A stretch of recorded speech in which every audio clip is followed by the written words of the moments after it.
Hi guys, today I'm going to be doing my February and my March wrap-up because I didn't get to film my February wrap-up. I had family visiting at the end of last month and I wanted to spend time with them, so I didn't film it. So I decided I was just gonna do it all in this video. So let's get started with February. In February I read 3 books, which is kind of the norm for me usually.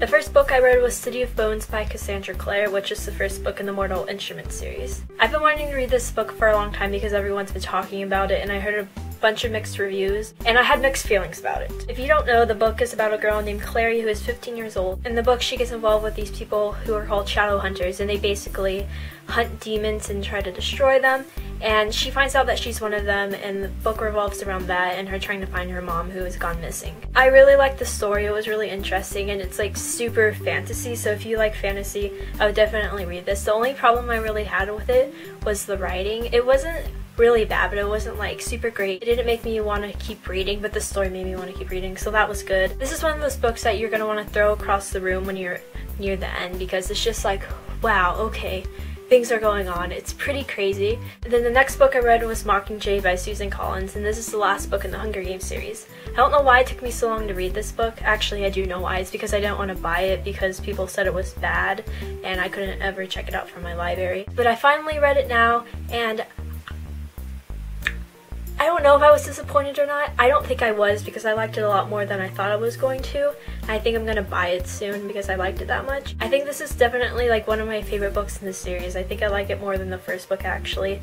I felt more connected with the characters in this book and I felt like I was actually there with them. I don't think I ever felt that strongly about the rest of the books in the series. I think what makes people angry is the ending, and I don't know what part of the ending makes people angry, but like Katniss and a bunch of other characters have to vote on something, and the outcome of the vote is what made me angry. I don't know if that's what made other people angry and not like the ending. It might have been who Katniss ends up with. And it might have been some deaths that made people angry, but yeah. Tell me if you've read it and what made you angry about it, because the voting thing is what made me really angry. I'm going to give this book 4 out of 5 stars. The last book I read that month is Bossy Pants by Tina Fey. This is Tina Fey's book about her life and her career, and it was really, really good. I kept hearing that it was really good and that it was really funny, and I love Tina Fey and she's my queen, so I decided to buy it and read it, and it was so funny. I didn't think it was going to be that funny for some reason, but I loved it. It was so good. If you're interested in the TV business and acting and stuff like that, I would definitely recommend this. It was pretty fast-paced. There were a few parts where it got kind of slow, but it was really good and I really enjoyed it. I'm also giving this 4 out of 5 stars. Now moving on to the books I read this month in March. The first book I read was To Kill a Mockingbird by Harper Lee. I read this for school and I'm kind of disappointed, but I kind of really loved it at the same time. This book is about a little girl named Scout. She's growing up in the South in I think the 1960s, somewhere around that time, and her father Atticus is a lawyer, and there's a trial with a man named Sam who is black, and he is accused for raping a white woman.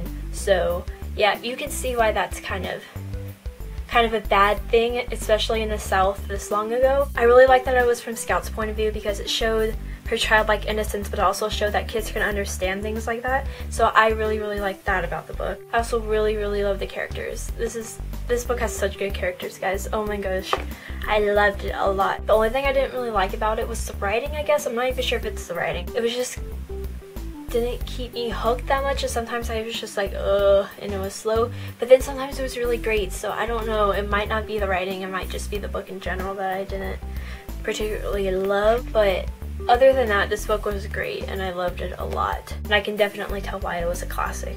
I'm gonna give this book 3.5 stars. Like I said, I wasn't completely crazy about it, but I really did overall enjoy this book. The next book I read is My Name Is Not Angelica by Scott O'Dell. This was actually my second time reading it. It's a really short book. It's just like around 160 pages. It's about a girl, I think her name is pronounced Raisha. She lived in Africa with her family, but then they're all kidnapped to go be a slave on this island somewhere. I'm not sure exactly where it was. And they're trying to escape and she's trying to decide how she's going to do that. So it's about her like dealing with all that, and it was really good. I always really liked Scott O'Dell's characters. They're always really nice. The only thing I don't really like is his writing. It reminded me of Harper Lee's in the way that I was just like, but then at the same time I really liked it and it kept me kind of captivated. The book is really interesting though, and I really did like it, and the ending is so powerful. I'd recommend it if you want to just read a short, quick book, nice historical fiction. So yes, the last book I read, which I just finished a little bit ago actually, is Kisses from Katie by Katie Davis. It's a story of the author's life in Africa.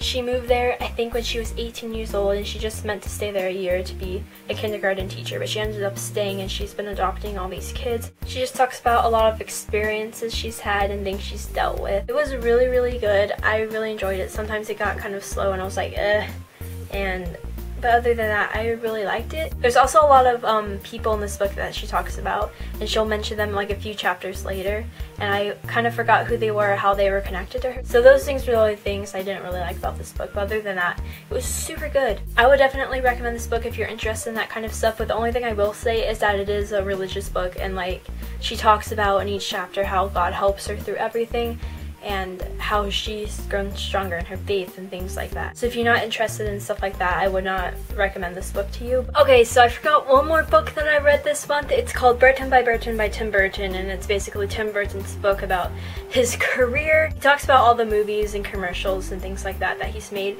It only goes up to The Corpse Bride. It has a bunch of sketches he's made and some pictures. I give it 4 out of 5 stars. So tell me in the comments below what you've read this month, and yeah, I hope you guys had a good Easter, and if you don't celebrate it, I hope you just had a good day. So I'll talk to you guys later. But I was walking home from school when I filmed it. I'm filming a video. What? And what? Do you have a telephone in here? I don't. You need to make a call. I don't got one.